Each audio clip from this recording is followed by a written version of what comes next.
Following back-to-back storms here in the Philippines, Filipinos are getting more creative on their own. Now, one inventor even came up with a power board that's not just for water activities but also for rescue operations. At para bigyan ng mukha ang balita, Mobile Journal, Amy Atienza.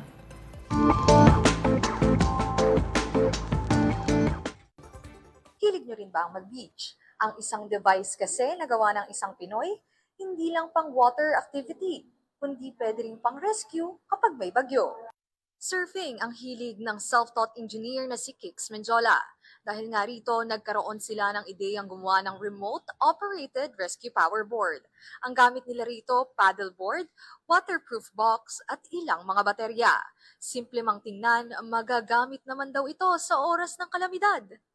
Anywhere na mga malalakas ang alon, malalakas ang current, nag-rely lang tayo sa power ng lifeguard.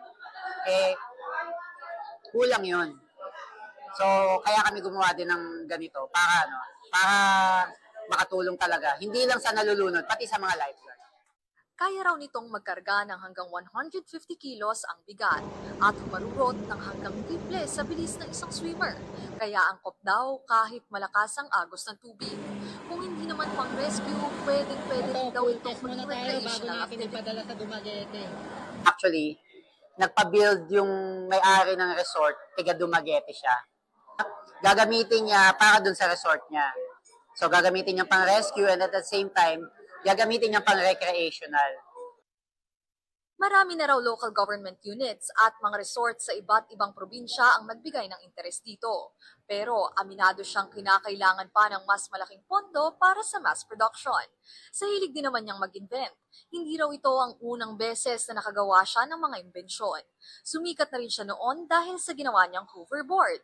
At sa dami nga ng kanyang napagdaanan, ang aral na natutunan niya. So maglalagay kami ng isa pa dito. All my ideas, it never comes from a single point eh.